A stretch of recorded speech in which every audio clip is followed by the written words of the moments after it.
We are on YouTube. Welcome to On the Chain. This is Jeff here with co-host Chip. Getting exciting. Looking forward to having a great chat with all of you out there today. Today we are streaming on multiple platforms. Today is YouTube Day. So got a lot of people in the chat over here on YouTube. Got people in the chat over on Rumble. I think everyone on Rumble moved over to YouTube. But if you guys want to be over on Rumble, that's great. We're over on Twitter, and we probably have one person watching over on Twitch as usual. Excited to talk to you guys today because this is important. XRP investors, beware. That's right. Beware if you're investing in XRP. A lot of interesting articles and content and themes going on. But there was one article, Chip, that specifically kind of spotlighted things, and it was the CEO of Uphold.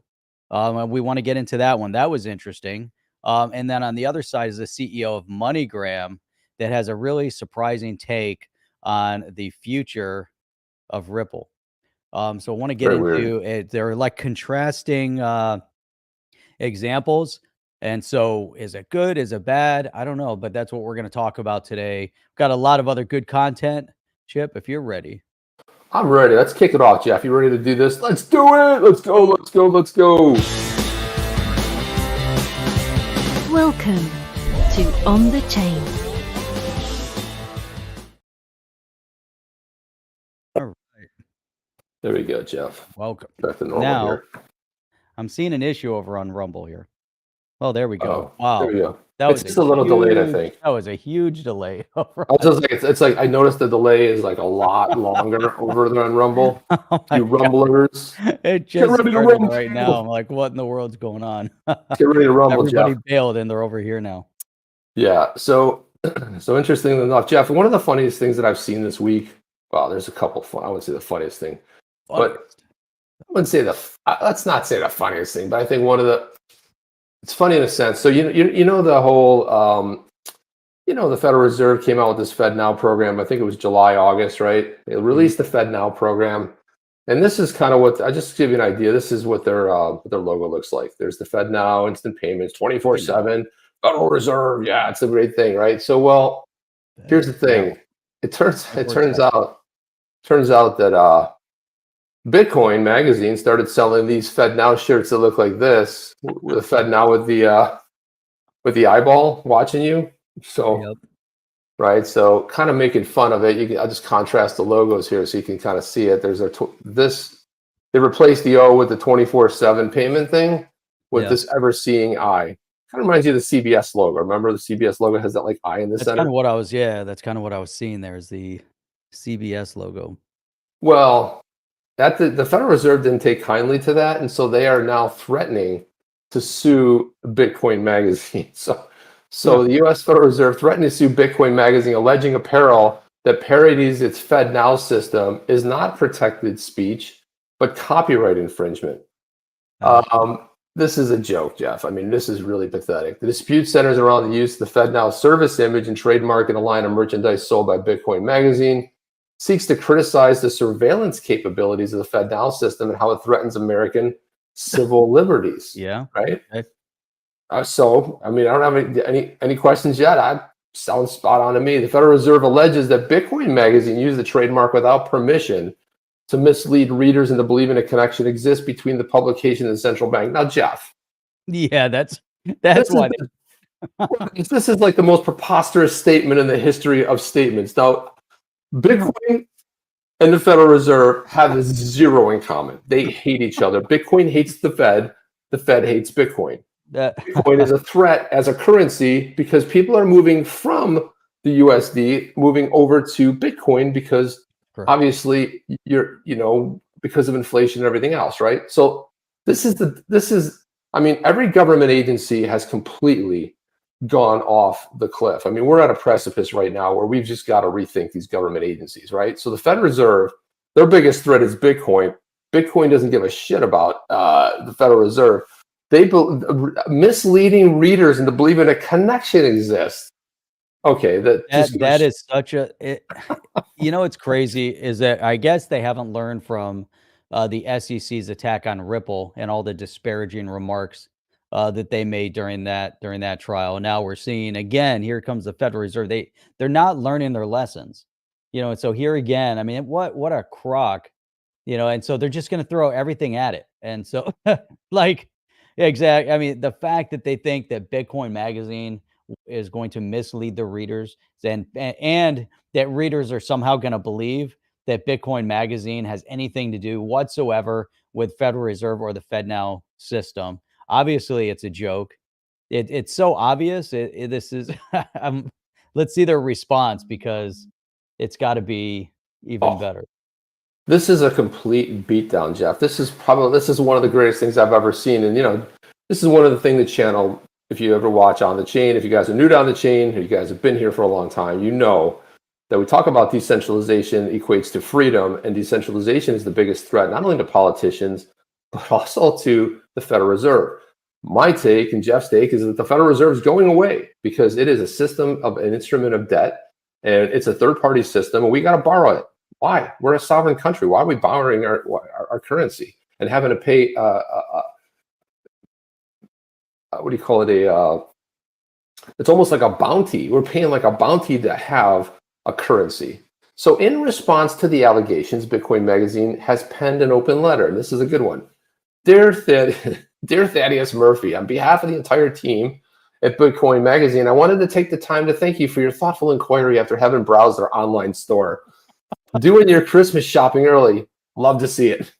Let us know if we can send a box of merchandise to any of the 12 Federal Reserve banks. You might enjoy our content from the latest print Bitcoin Magazine, which discusses the damages your policies have done to our economy and our country. Jeff, do you love the tone of this so far? Yeah, it's coming out the right way. Right? And then please don't hesitate to reach out with a list of coveted items that we will be sure to send them. We want to do our part to stimulate the economy. On to business. We would like to inform you that while we received your cease and desist request, we've refused to comply. We will not be intimidated by your efforts to silence criticism. As you know, our publication and our readership are deeply troubled by the new FedNow interbanking communication system. We believe not only that it's possibly unconstitutional, but it threatens the very freedoms of all liberty-loving American citizens should hold dear. With that in mind, we believe that it is well within our First Amendment rights to exercise speech on the issue, and to that end, we will be defending the right to sell merchandise that makes buyers aware through fair use imagery, our position that this system is a threat to civil liberties. Jeff, any comments so far? No, I mean, these guys, it's spot on. I like how it's drafted. I think it's very clear. I think it puts the onus right back onto the Fed.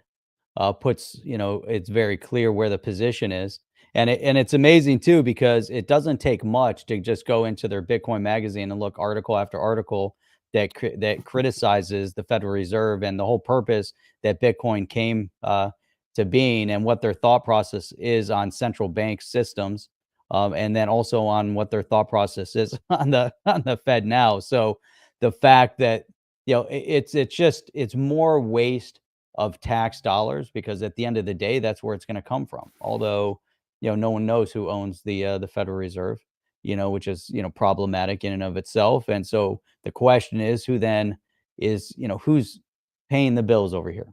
Where's this money going to come from, and the wasted time and efforts?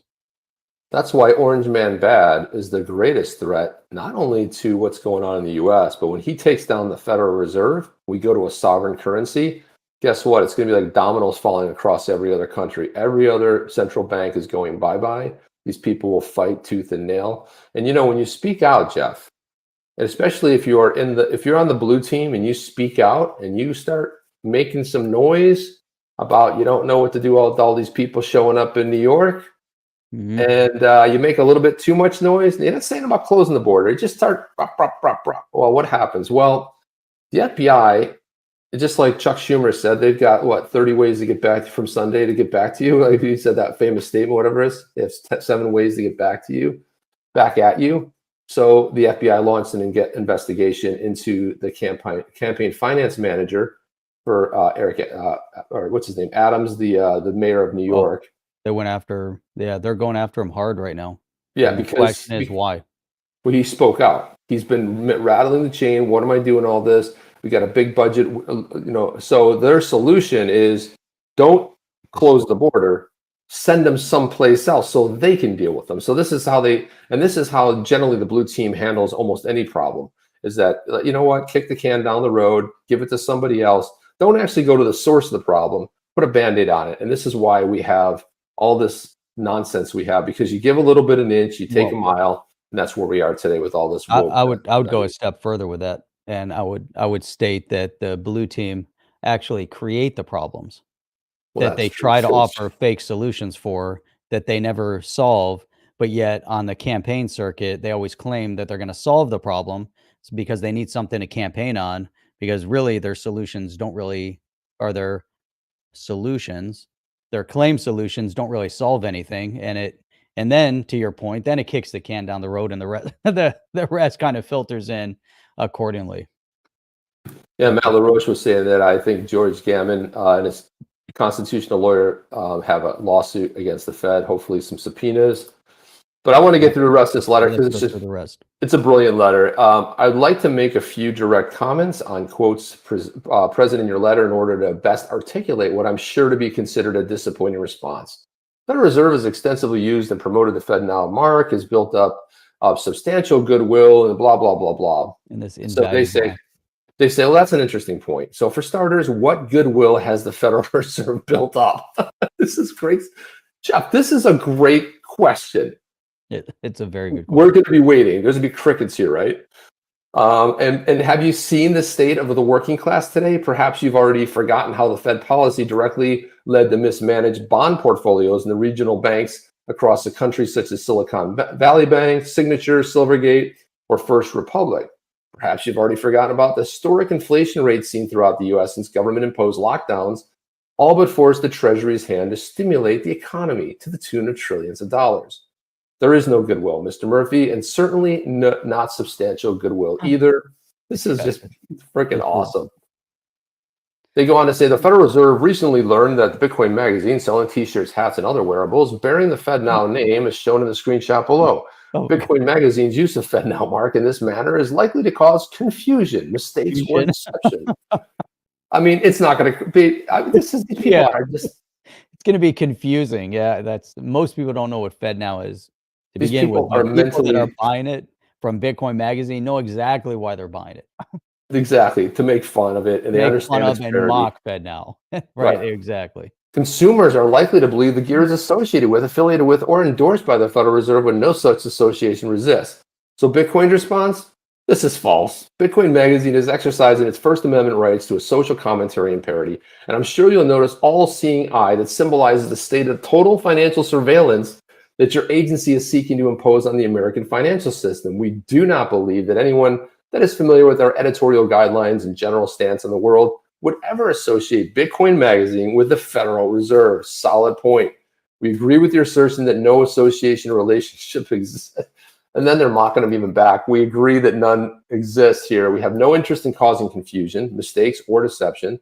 That sounds more like a job for those responsible for telling the market that they wouldn't raise rates after massive monetary expansion and then went on to raise them faster than at any time in U.S. financial history. We look forward to defending their First Amendment rights and the opportunity to make clear to all Americans the difference between the open, free, and decentralized financial system that is Bitcoin and the centralized FedNow system that threatens our nation's founding values. There you go. Mark Goodwin, editor-in-chief. I commend Mark Goodwin. This is a brilliantly worded letter, Jeff. It's perfect. I mean, it throws the onus right back into their, right into their face. Just more waste that's coming out of the government and its related entities. It just, it's interesting because the past couple years, we normally, you'll say the cream rises to the top. Right now, we're seeing a bunch of floaters rising to the top, across the board, and we know who they are, and it's great. We're separating all of the ineffectives out of the system, so it's very clear who they are. And as we move forward past 2024, things are going to get a lot better. So, which is amazing. I just wanted to do a quick shout out here, Chip, but this is to Remy. we have to wish Remy a happy birthday. Happy Apparently, birthday, Chip, Renee. it's Remy's birthday. Well, happy birthday. Happy birthday to you. Happy birthday to Remy. Remy, happy birthday to you. Happy birthday to you. There you go. Big birthday shout out. Big birthday shout out. Hope you're going to have a great birthday weekend. Big birthday shout out to Remy. That's awesome.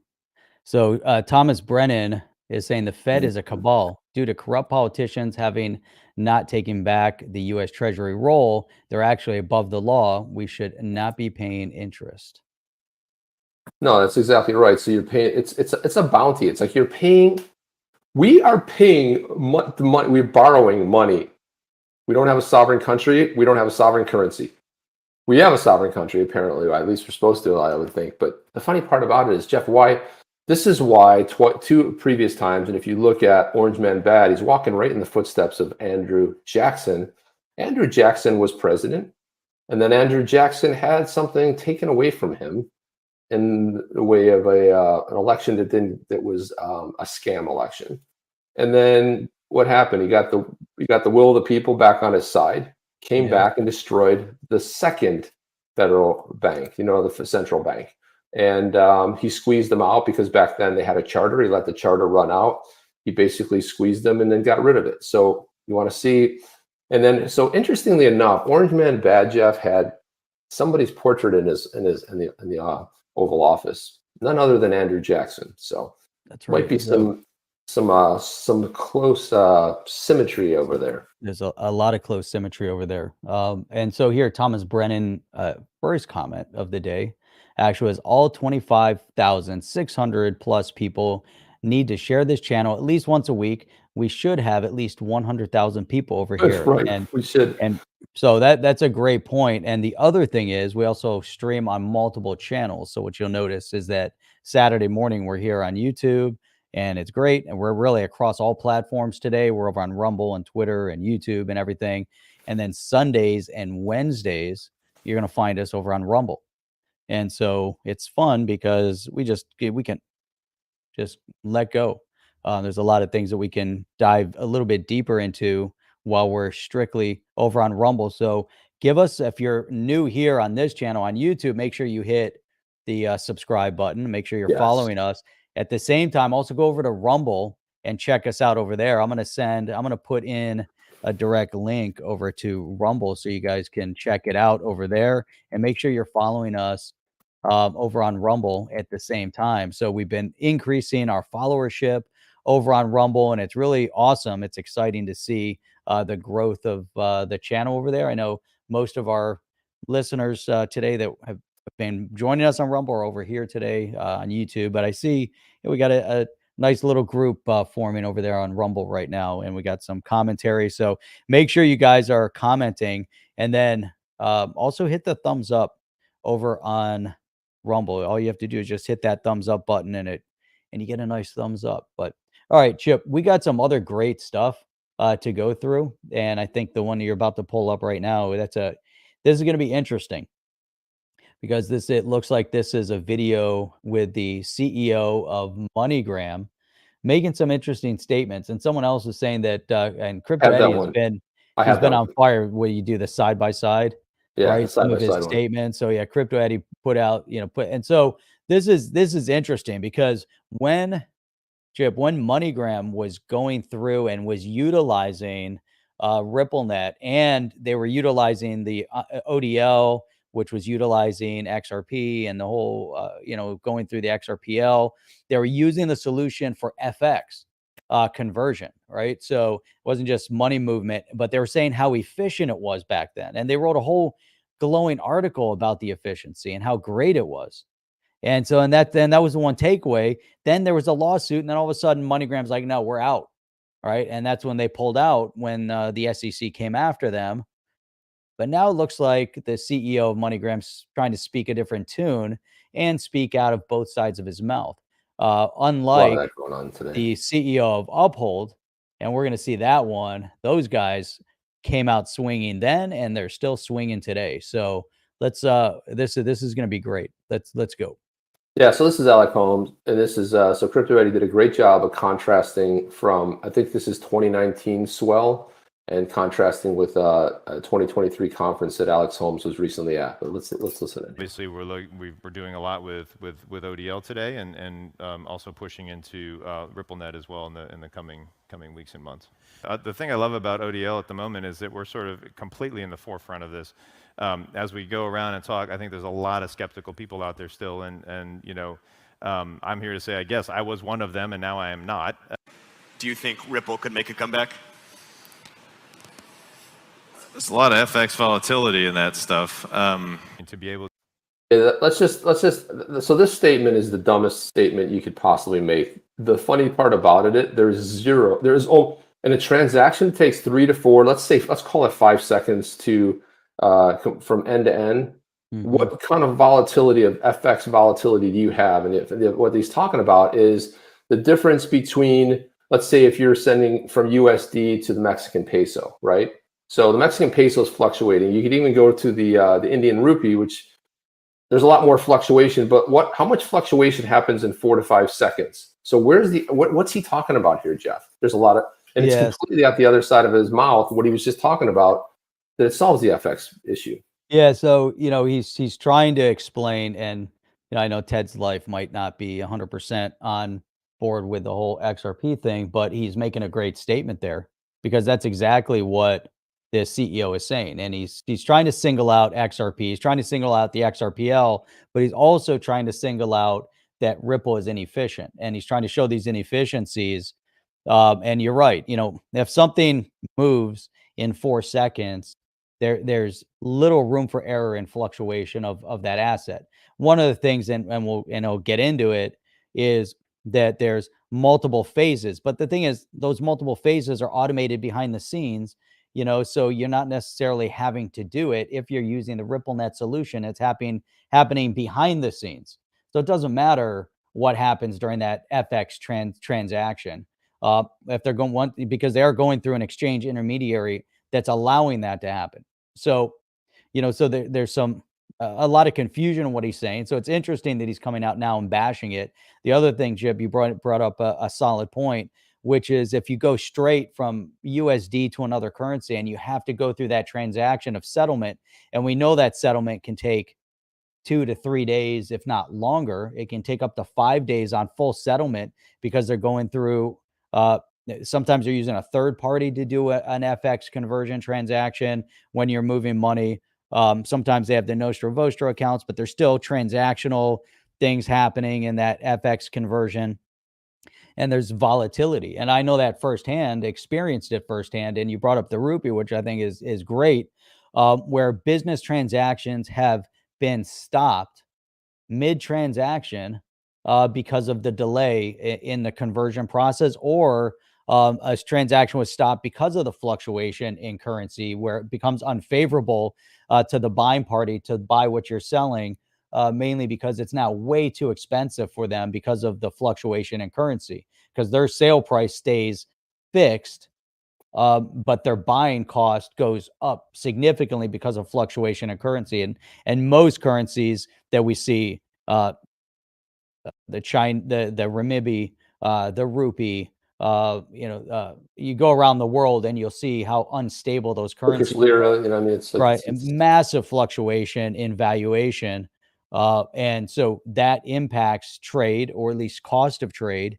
And so, and that's a major issue. So for him to now try to insinuate that utilizing the XRPL or even RippleNet, or, then through the XRPL, using XRP that takes it's an instantaneous transaction, because you get full settlement because of ODL, because of the on-demand liquidity helps facilitate settlement.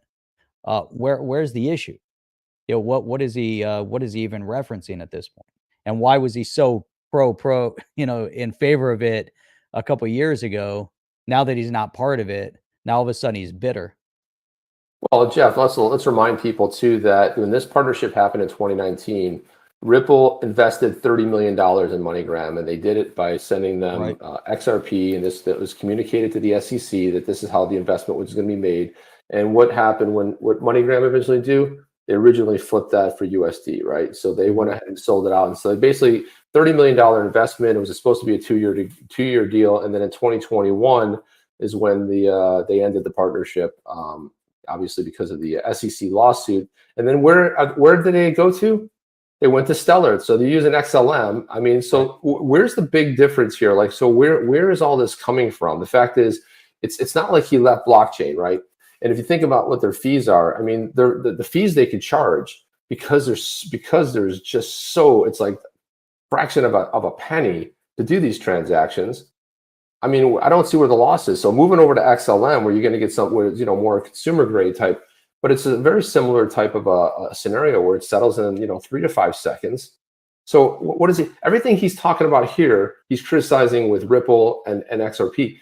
He's also criticizing in a way XLM and Stellar because it's pretty much the same. But let's listen to the rest of this. Oh, hey, this is man, that's some badass Yeti coffee. Hang on a second, Jeff. Hang on a second. Let me see something here real quick. This is, man, how's yours tasting today? Oh my God, that is just incredible, man. What are you drinking today? Obsidian Bold? I've got the Obsidian Bold today. I'm drinking the Bold, my man. Obsidian Bold, Badass Yeti's coffee, Obsidian Bold. If you guys have never had fresh roasted, roast to order. So rich. I don't know if there's any left in my cup. I think I'm almost There's done some with in it. there. Look at that. Look at that. Look at the rich darkness of that coffee. It's almost gone. I don't know what I'm doing without any coffee there. Well, Jeff, I have a good amount here, and I like to keep it. I drink. A lot of people like to drink out of cups. I drink out of this here, my Contigo, which goes everywhere with me. If you know Spanish, you understand. That's what it means. With me. With me, yeah. That's why I said everywhere with me. That's right. So thank you for that, Peaky Blinder. Appreciate that, Peaky XRP, Peaky Blind XRP. But that's a great point. I mean, and the thing is, if you guys haven't gotten it yet, we need to throw a link up there. We have some links in the description. But the Badass Yeti's coffee, it really is amazing. And if you go for the real dark roast, it's an Italian dark roast, which is the Obsidian Bold, and then you can go. You look through it. There's a couple great selections. Try them all. They're all really great. Yeah, and people say there's a premium price for it because it's roasted to order. Your order comes in, it gets roasted, and then I do an experiment. Take one of these, buy some other beans, open it up, compare the beans. So you're going to be just blown away at how the difference of fresh roasted beans, the crunch, the crisp of it. Bite into one. Jeff and I like to do that. I like to bite the actual bean itself. You can taste. You know what's funny is like when you grind it, Jeff, it's like when you grind it, it always gets stuck, and you have to because it's fresh. Oil, it's got the oils in there and everything fresh. Like I had some, I ran out. I had some Ely, which I popped open fresh, put the beans in there. When I emptied, when I ground them and I put it in my coffee maker, there was nothing left in there. It's just like it's just so dried up and there's no smell. It's like, it's incredible. And it was it was vacuum sealed. It popped it open and it could have been sitting there for 6 or 8 months. That's one of the key differences or longer. So this is one of the things, and if you just enjoy a good cup of coffee, you're going to get a nice rich cup of coffee. But enough of that. Let's jump back to Alex Holmes here and let's see some of the logic points he's trying to make here. Yeah, look at that. Thomas Brennan. Look at that. Support the channel. Just bought a shirt. Small price to pay for their efforts. Thomas, which shirt did you get? Curious. I always like to see what you guys got. Probably the XRP one. That's my favorite one. Yeah, 100%. It's magic. Yeah, that one or the any of the sort of SEC Wars shirts. Those are pretty good too. Return of the XRP and Ripple Strikes Back. Badass bite the bean. You know what though? If you open up and you start eating them, they have this like real nice nutty roasted flavor. If you get you go and get fresh roasted peanuts or something, right? And when they're roasting them in the pan and you're eating them, it has like that kind of freshness to it where you almost feel like you can eat the coffee beans right out of the bag. And I've done that. You take a little handful of them and you start eating them. I'm like, oh my God, these are amazing. Yeah, they're really good. And it is I mean, not that you want to go to that level. Come on, Jeff and I are coffee snobs. What are you going to say? We're a little bit too crazy about the whole coffee thing. Some people like, Sanka, you know what I mean? Like whatever. It's like, Sanka. Valdez, it's like, is that a thing? Is that still around? Sanka. Well, I got to tell you, when I was in South America, I was shocked at I couldn't get a good cup of coffee. I was like, everything was instant. I'm like, dude, do you guys brew any coffee here? Yeah. And my wife is just in Colombia, so she brought back some freshly roasted Colombian beans, which I'll get into after I get through the Yeti bag. But yeah, I mean, there's a lot of a lot of this is sourced from Colombia as well. So our coffee, then we have a 6-bean blend, which is sourced from a bunch of different areas, but mostly Central and South America. So there you have it. Let's listen to Alex Holmes here. We got to get through this. To see transactions go to, for example, U.S. to Mexico, which is the biggest corridor we have right now.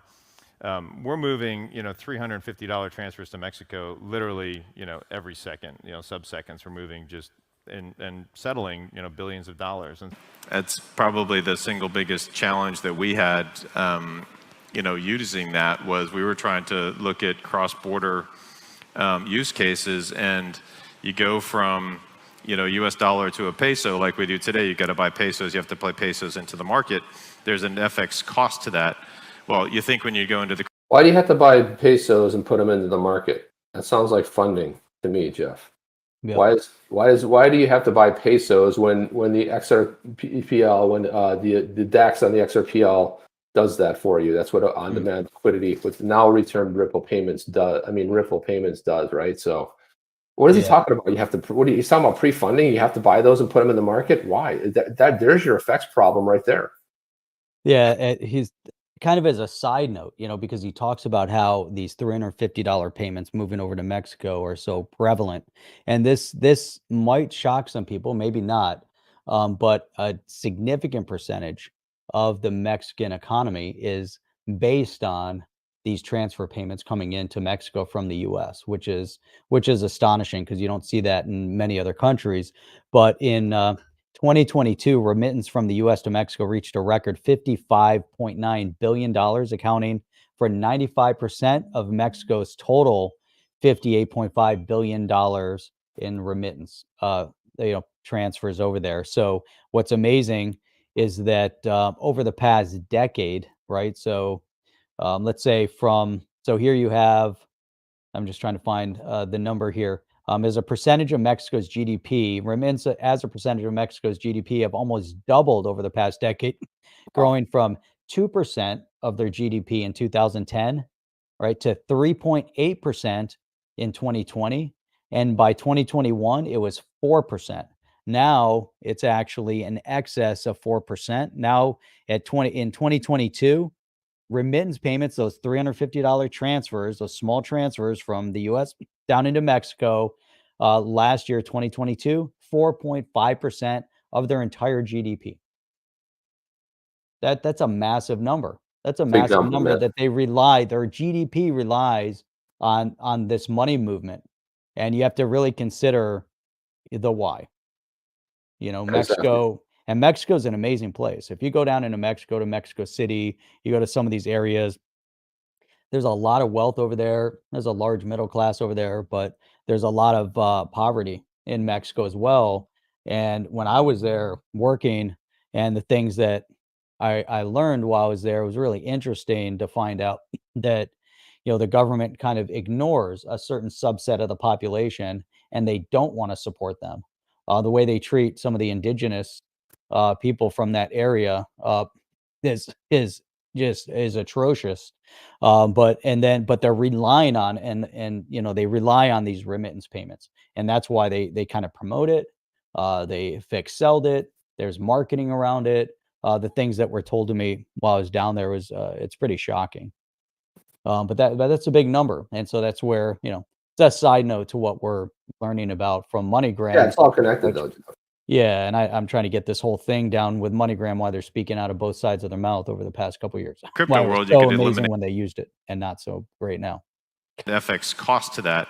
Well, you think when you go into the crypto world, you could eliminate the FX cost. The reality is you can't, because that coin's moving around in value. So that's Chip. That's the point. What do you think of that, Chip? He's saying, so he's talking about XRP. It's moving all around in value. It's bouncing around. Sure, so now you have two different transactions. Stable coin that's ever been. It's like the non-stable coin, right? So I don't know really what he's talking about here, because that coin's moving around, and so well, in 3 to 5 seconds, what's the difference?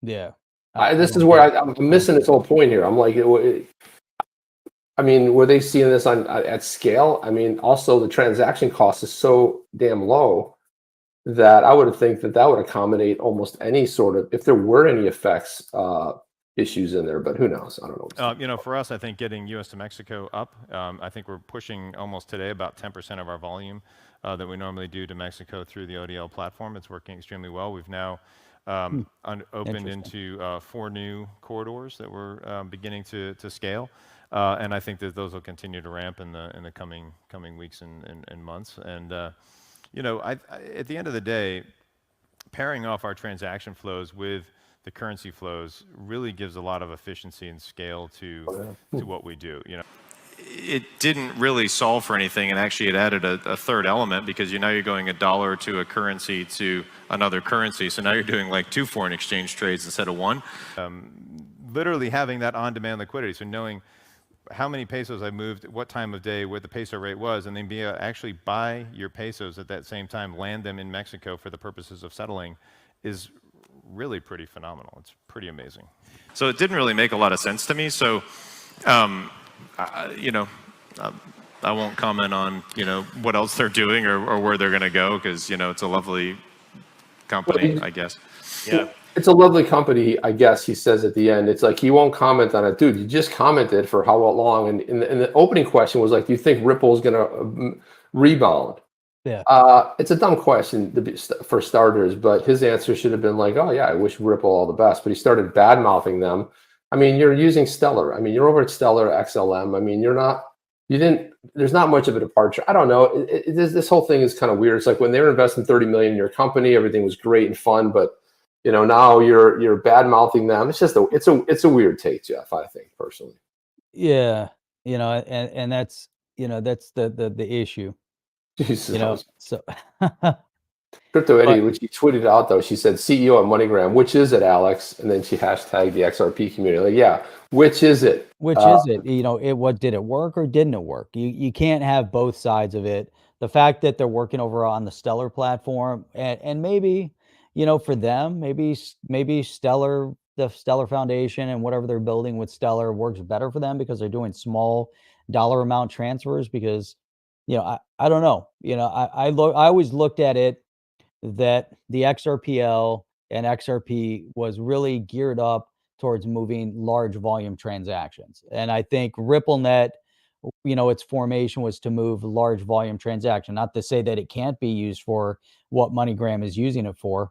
But Stellar, on the other hand, their whole focus was all about small transfers, small money transfers. It was all about, you know, the retail consumer, whereas the RippleNet was always about the large institution consumer. It wasn't about the retail. It was about moving millions of dollars, and their whole structure and infrastructure of RippleNet was always about moving, you know, millions of dollars. So that's, you know, an interesting dynamic. But all the things that he's saying it's hollow. You know, he's talking out of both sides of his mouth, Chip, and we see a lot of this lately. Where you get these guys coming up there and just saying two different things. Well, Jeff, I thought we would just do a little departure here, just like a little bit of a shot. Usually we save the humorous stuff, but Crypto Meme Guy's been putting out some solid stuff lately, and I like this one right here. This is pretty good. So Charlie Gasparino went and interviewed the CEO, the founder of, I think, Home Depot, and he for Fox Business. And so Crypto Meme Guy tweeted this one, or X posted this one here. Here we go. So it's like you got John D, and he's like, when are you going to buy me that steak there, you freaking cheapskate? He's saying to Gasparino, and Gasparino's like, I know, I'm sad. Ha. So that was one funny, good meme there. And then there's this one here. Jeff, I thought you would particularly like this one. Dear Brad Sherman, I still remember when you decided to prematurely say that XRP was clearly a security during the SEC v. Ripple case. I don't recall hearing an apology from you after Judge Torres' ruling. Here are some angry letters for you to read. My favorite are F and U. These angry letters, Jeff. Oh my God, that's brilliant. My letters are F and U, and that's sad. Ha. Yeah, so there you go. And that's a brilliantly written little statement. There's some angry letters. F Angry letters. Some angry letters, F and U. That's fantastic. Crypto meme guy, bringing it. Very strong content. Loving that all day long. Yeah, I thought we'd do sometimes transition to some a little funnies. Kelly said, I have Charles blocked. I have zero time for his immature BS. Who's that? Kelly. I love it. I think it's fun. Listen, I mean, to me, the guy's having fun. You got to just know what he's doing. He's even said he's just taking a shot, and everybody falls for it every time. When he starts hammering, good luck with 50 cents. I wonder if 50 Cent knows that, XRP is at 50 cent right now. I mean, it's just like the guy's having some fun. This is how he likes to have fun. It's engagement. He likes to troll people, man. I mean, listen, we've all been guilty of trolling people. I troll people on my alternative account. I have an alt X account that I troll the living daylights out of people because it's probably things that, even though Twitter is supposedly a free platform, it's just I can speak my mind and say everything that I want to say, and I kind of keep it a little bit cleaner on my personal one, Jeff. So it's a little bit,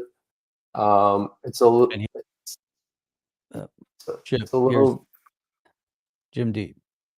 XLM should lobby Congress to be used as a general crypto transaction tax payment token if it wants to buy relevance. What are your thoughts? Tax. I don't know, but I don't know if you get any relevance, to be honest with you. I mean, the only relevance I'd like to see is I love how they just they just passed the bill in the House that they used funds from the IRS that they had earmarked for the IRS, because we don't need that, and that's going away. So goodbye. And then we got vetoed. It was support for Israel, and it was like, and then we have the Senate, and if it passes the Senate, then we have the president saying he's going to veto it. Why? Mm-hmm. Because they want to put the screws to you, man. They want you to suffer. They want you to get your ass handed to you by the IRS. So they wanted to hire, and this is why the other speaker, McCarthy, was ousted, because he said on day one, we're going to cancel the 80,000 extra IRS agents, and he did no such thing. He lied on every promise he had, and so that's why he's out. So you have to love that bit of it. I mean, altogether, I wanted to show this, Jeff. Look at this. I saw this little clip right here. Somebody put this together. This is Michael Saylor. Michael Saylor. Hey, just a quick shout out before we get on that. We have 152 people currently logged in watching between Twitch, YouTube, and Rumble. So we've got 24 people over on Rumble, which is great because we're building an audience there. We got a lot of people that join us on the Rumble only show that are over on YouTube today. 130 on YouTube, and we have our one Twitch listener completely dedicated to Twitch over there on Twitch. So we have 155 people that are currently tuned in between those platforms. I'm not counting over on Twitter, but that's great. Everyone's joining in. Hydroponics. Alan is late today, so good to see you finally joining us over here. Chip is muted. He's muted himself. It's good to see you there, Alex. Florida people. Yeah, I had to clear my throat there. Here we go. You break this down simply for people like me that don't fully understand it. Okay. If you went out the yield curve on bonds, or if you went in.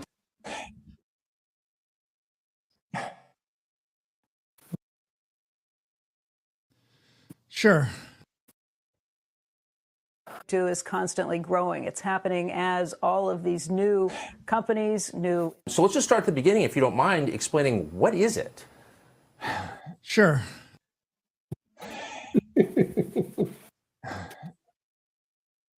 So anyway, I just thought that was funny. He got all the ones. What do you got? He's probably like, oh no, here we go again. What is it? Okay, but he took a bet. People laughed at him. And now he's got $1 billion worth of Bitcoin, and he's going to. When that goes up, it's going to be several $1 billion. I mean, the guy is brilliant, and this is a guy that everybody called him. It's irresponsible. It doesn't make any sense. You're not looking out for your shareholders. Not the best. And well, he proved every single one of them wrong. So there you go. There's the people that can't see beyond their face. So check this. So he has Michael Saylor currently with MicroStrategy currently holds 152,800 Bitcoins. 152,000. Incredible, Jeff. That's a big number. It's a big number. Look at this, Jeff. This is something else. So Sam Bankman-Fried was convicted on all 7 counts. Once in a while they will take out their own. They don't want him talking or taking deals because there's so much corruption with all the money kickbacks to Congress. And I asked the question, did Maxine Waters, and I tagged her, blow Sam Bankman-Fried kisses as he left the courtroom? And then there's this video, which we're not going to play the sound because we can't play the sound in it because it's got James Brown, That's a Man's World, playing in the background, so I can't play it. But there she is, time and time, waving to him. They play it back a little bit. Let's move it back a little bit. Here comes the blow the kiss. Ooh, blow him a kiss. Psaki over there. Isn't that Jen Psaki? Yeah, looks like it. Blowing kisses. There he is. There's a picture with him and Maxine Waters. Look at him. They loved him, huh? Just absolutely. Look at that smile. Look at these. Look at that.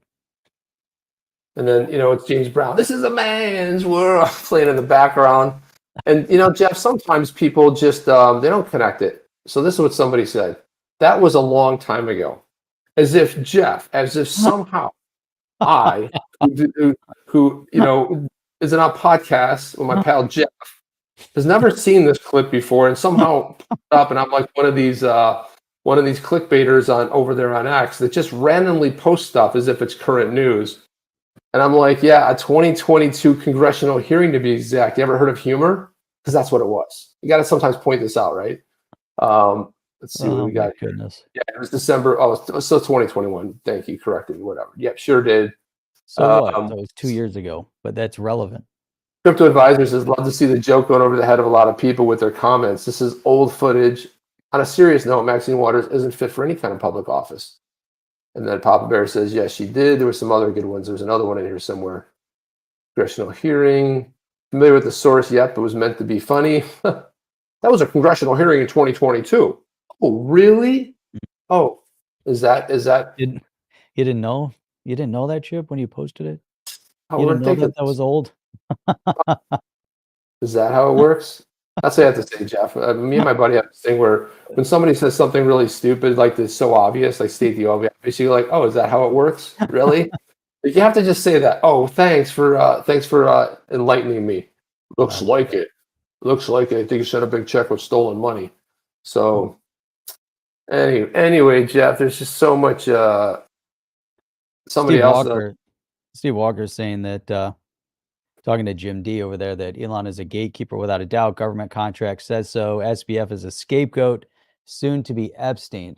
That's an interesting comment on SBF being scapegoated, and it's interesting because I believe the same thing. I think that SBF was, and Chip, you and I have talked about this, that his company came out of nowhere, built up so quick, and got government support and government backing in such a short period of time.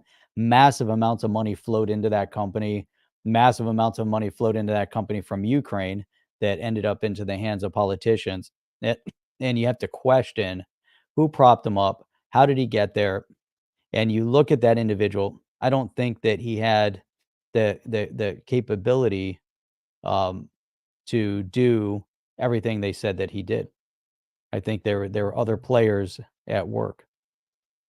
Yeah, and all three of the people that he worked with conspired against them, so they basically took deals, and they got him convicted. But one of the things Deaton tweeted, like, there were 3 ways this could have gone. He chose the wrong way. They to go fight to hope they could maybe convince one juror to say, like, I don't know. I mean, I think he was a nice guy, and he looks like an average Joe. And he looks like he just woke up out of a tent and he's homeless. But but yeah, he might be okay. I mean, so this is where some of the people thought it may be derived from. Yeah, that, and yeah, I mean, at the end of the day, he did a lot of wrong, hurt a lot of hurt a lot of people, very badly. But he didn't do it by himself. And the fact that he's going down and he's being scapegoated, and you're not going to see a Maxine Waters take a fall, for the amount of money that she took from him, or any of the politicians that knew they were taking money. They knew. There's no way they didn't know what was going on and how they were propping up the company. It's just too much. Just look at the donations here. Check this out. I mean, there you go, right there. $40 million. I don't see anything. Yet. Democratic grassroots fund, $40 million. Opportunity. What do you mean not seeing it? I don't see the shared screen. That's weird. It's on the. I know. He has moved over, but I can't see it. That's so weird. You see it on Rumble? We're not there yet on Rumble. I've got such a delay here. No, I don't even see it on Rumble. Oh, it's there. No, so it's not on Rumble.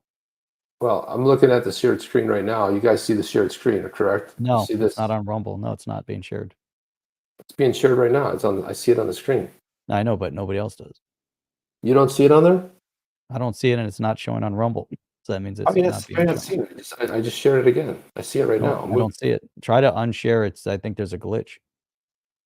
I don't know, man. I don't know why you don't see it. I see it on my side. No, you see it. Wait a minute. Now it's thinking. There you go. Share it again. That's what I was seeing. But here's some of the donations you have here. You got, so these are the blue ones, right? So all the PACs and stuff, Center for Essential Information, Alabama Conservatives Fund, Heartland. You got 3 red ones. All of these basically blue.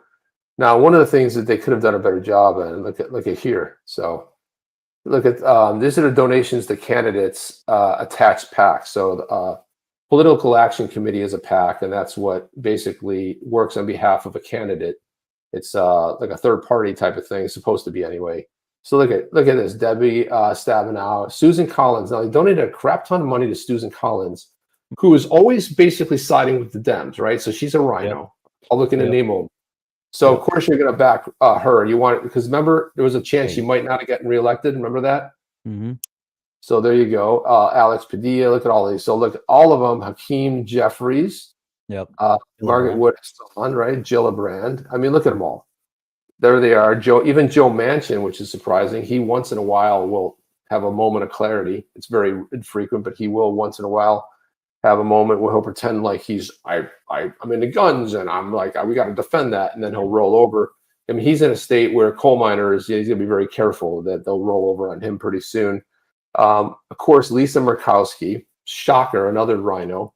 Yeah, it's just amazing. Patty Murray, it's incredible. So this is the Federal Election Committee, and then John Boozman. Funny how he backed all rhinos, right? There's nobody really. I mean, for the PACs anyway. But this is a great list. Unfortunately, it's a really bad screenshot, and you can't really read it. But if you look through it, you see a couple red in there, but it's almost all blue. Zoom in on it.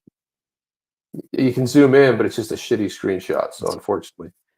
Dumb. I don't know why they have that, but it's a really, really bad one. But what is it? What's the one at the top? It says Biden something or other. That was the what's the number one on the list? Scroll back up. Let's see. I'm looking at the wrong screen. Here we have it again. Biden Victory Fund was almost the biggest list. And then that was number 2. There's something else. The DS. I can't even read that. But the Biden Victory.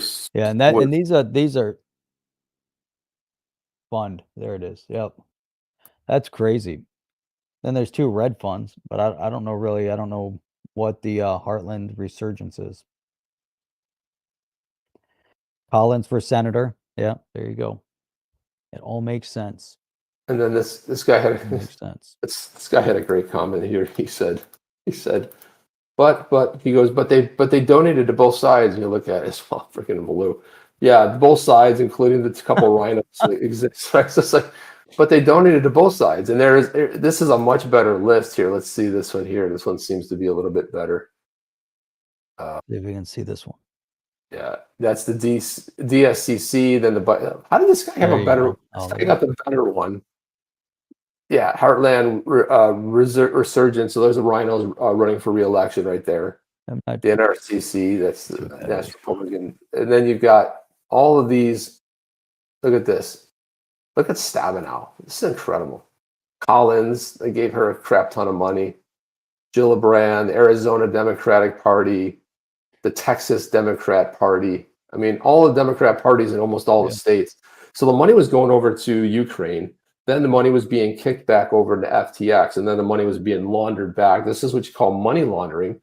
And this is where nobody follows the, you know, the money trail. But this is why in Congress, when somebody brought it up and said, well, this is the new speaker, he said, well, I might be okay with sending more money to Ukraine. However, let's track it.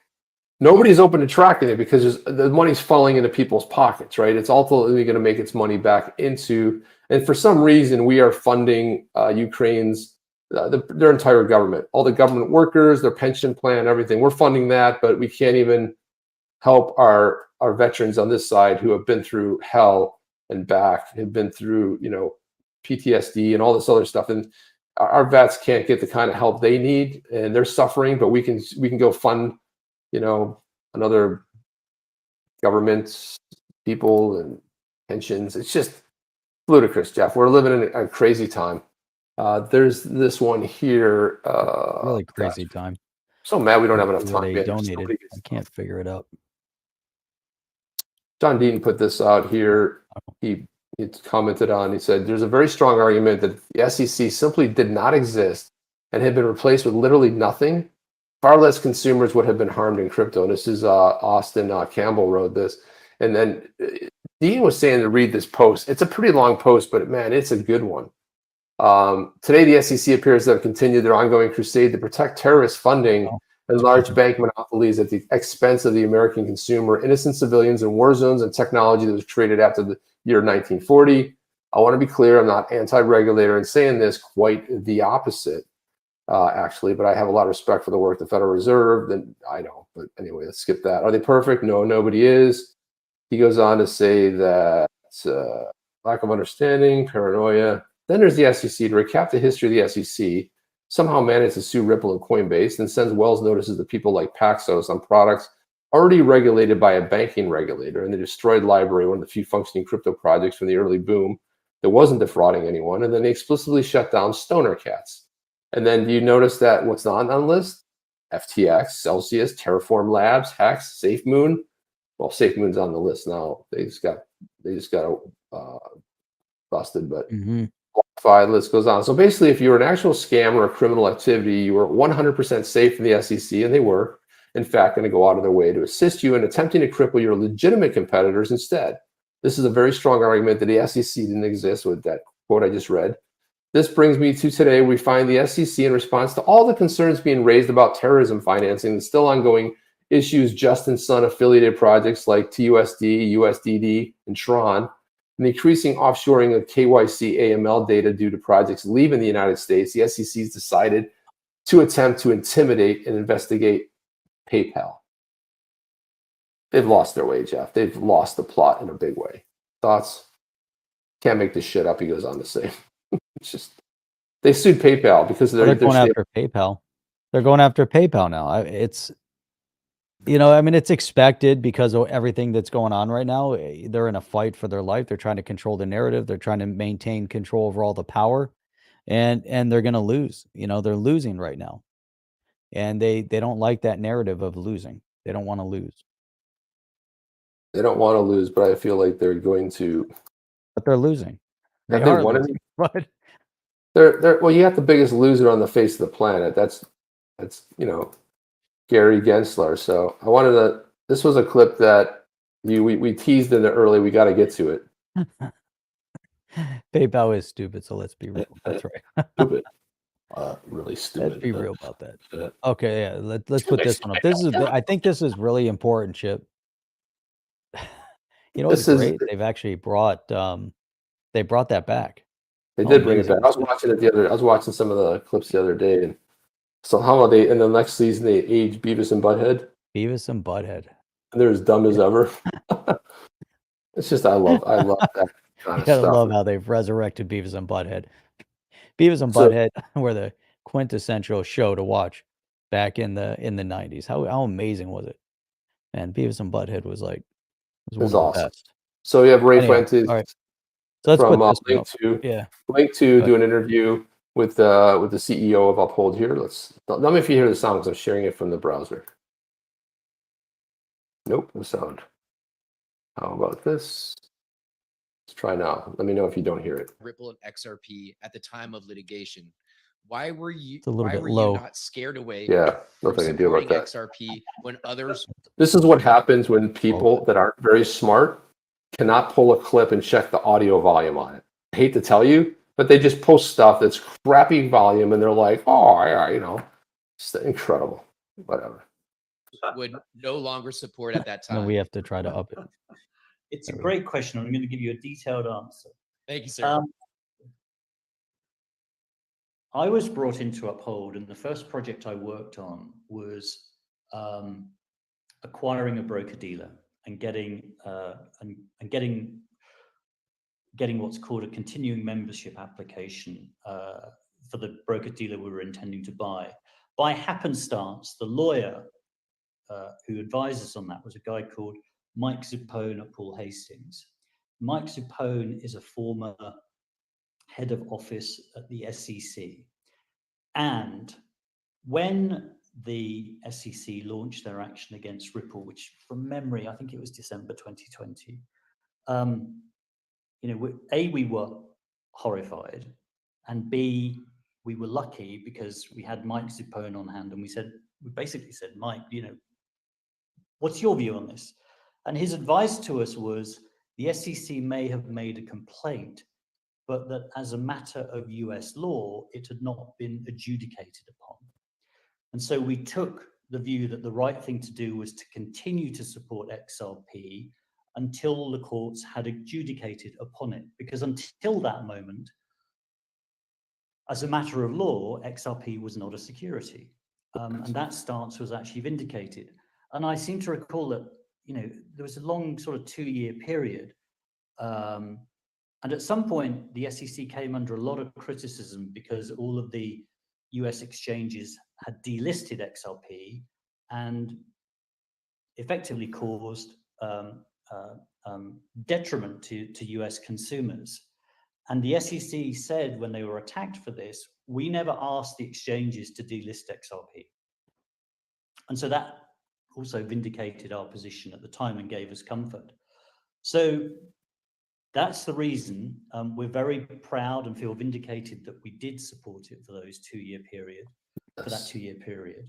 And it's been very gratifying this year to see the US courts basically reject the majority of the SEC's complaints against Ripple. That's the story. That's the story, and he's sticking to it. I mean, brilliantly said, right? I mean, Man, they were ahead of their time, Chip. yeah, and also too, they just did that big partnership with Ripple because they're connected to 22 other exchanges, so it's really cool. By the way, I just wanted to recognize Davey X1, who gave us a $5 super. I don't know what to call it, super chat. I don't know what they call it on Rumble. What do they call that? You want to put that up there? It's called a Rumble. I'm going to throw that up there. It's a Rumble. Check it. There it is. Appreciate that coming in from. I don't know exactly what it's called, but we'll call it support for Ripple or for Ripple. Support for on the chain over there on Rumble. That's really cool. I like how it pops up. Wow, really looking forward to see what kind of sentence Sam gets. That's really cool. It's cool to see those pop up like that. Look at that. Davey's a whale, and he's a protector of the a moderator over there on Rumble. So very cool. Appreciate that, man. I wonder if Biden's going to pardon Sam Bankman-Fried. Something tells me he's not going to do a lot of time, Jeff. I'm just saying. I don't think he's going to do a full sentence. Like, he could get 80 years, and somehow he's going to end up getting pardoned because he's a friend to the Blue Party. I mean, you're not going to, you know, you need to take every once in a while. You need a sacrificial lamb to kind of go down. It's like, look at us, we're tough. And if you speak out of turn like Mayor Adams, well, you know, we're just gonna. Looks like there were some weird donations coming in from Turkey. That's illegal because that's what you do before somebody's elected. So if they step out of line, you can slam them, right? This is all. And then, man, Chip, but then Richie Torres, I'm waiting for him. You know, maybe I'm going to see what they do. You know, that guy's coming out. You know, Richie Torres has been super, you know, pro crypto. You know, made lots of great statements on everything. You know, that where he stands on crypto, but he's coming out against the blue team quite a bit lately. Oh, he's a So it's blue going to be team. interesting after we see what they just did to Mayor Adams for, standing up against them. What's going to happen to Richie Torres? And that could be interesting. Yeah, and then one last thing that we didn't get to, but I just thought that since we're talking about highlighting just how inefficient the SEC is, there was another ruling this week here. You see that on the screen, Jeff? Yeah. Very good. So Stuart Alderati tweeted, another loss this week for the SEC. The streak continues. The second district circuit in the SEC versus Govell held that the SEC can ask for a crippling disgorgement award without first proving that investors suffered actual financial harm. In other words, no harm, no foul. And this is significant because the SEC is attempting to leverage a $700 million penalty against a fine against Ripple. And here we have a case where they're saying you can't have a crippling disgorgement award without proving that investors suffered. So they're going to have a difficult time proving that. So now you set a precedence where you've got this on the books where, hey, well, who was harmed, right? So was there anybody harmed in this? Was there any sort of a actual financial harm? There was none. Okay, so then why the big financial penalty? This is very significant for Ripple, and you better bet your ass they're going to be using, their attorney's going to use this. Bill Morgan commented and said, oh dear, that's a real problem for regulators seeking disgorgement of over $700 million for a company that sold an asset that for over 10 years had appreciated greatly in value. And mind you, the SEC, the Gorville involved fraud as well as securities violations and equitable limitations on disgorgement were applied by the Second Circuit. No fraud was alleged against Ripple. That's a big key difference right there. And I think that's where we're probably going to get into it here. Jeremy Hogan commented and said, Alderati's highlighting the case because they're in the damages phase. And in the case, they're saying that in this case, is saying that XRP holders must have lost money on XRP in order for Ripple to be liable. And if you bought XRP under its current price and you haven't been damaged by Ripple at least. So it's going to be interesting to see how that sucker pans out. Another one from Stu Alderati. Yeah. Is Gary Gensler ever going to win a case? Hopefully not. This was in the Wall Street Journal. Gensler and the SEC lose again. Just like, he's a loser. The chairman's stock buyback rule takes a drubbing in court. So he got hammered. I don't know if I have another. Is there another part of this? He's been hammered left and right. He's on a losing streak. His losing streak continues. Hey, Chip, can you explain this one here? I don't know what's going on with that right there, but this is so somehow you got to get to the comments. So Waz's comment for it to make sense. But some Jungle tweeted this out, and I was like, wait a minute, like what do I have to do with Sam Bankman fraud? Blow it up there, blow it up. There we go. So I don't know how that happened, but go down to Waz's comment because I think Waz puts it into perspective here. Because I was like, dude, what's Jungle doing tweeting my picture out there? I can't read that. Go ahead and read it because there's no Caroline there. There's only Chip. Waza. I think he's highlighting the chip on his shoulder. So there you go. I was actually made a little sense there, right? Chip on his shoulder. So Jungle having a little bit of fun. I was like, dude, what am I doing? I'm like, it's pretty good Photoshop work too. I was like, was I with Sam Bankman-Fried? I don't remember that picture being taken, but that's pretty. You don't remember that? You recognize the picture from the party. I do recognize that look, but anyway, there you have it. Yeah, Jungle having a little bit of fun. I was like, dude, what are you doing? What's up with you? He's having a little bit of fun. Gotta make fun of yourself every once in a while, Jeff. A little laugh. Space. Ampersand here saying space. Saying SEC might get zero from Ripple. They can't find how XRP investors were harmed by Ripple's actions. I think it should be negative 770 million USD, i.e. this SEC has to pay for damaging investors. There you go. And that's all the time we have, Jeff. Everything just go away. Where did the time go, Jeff? Quick.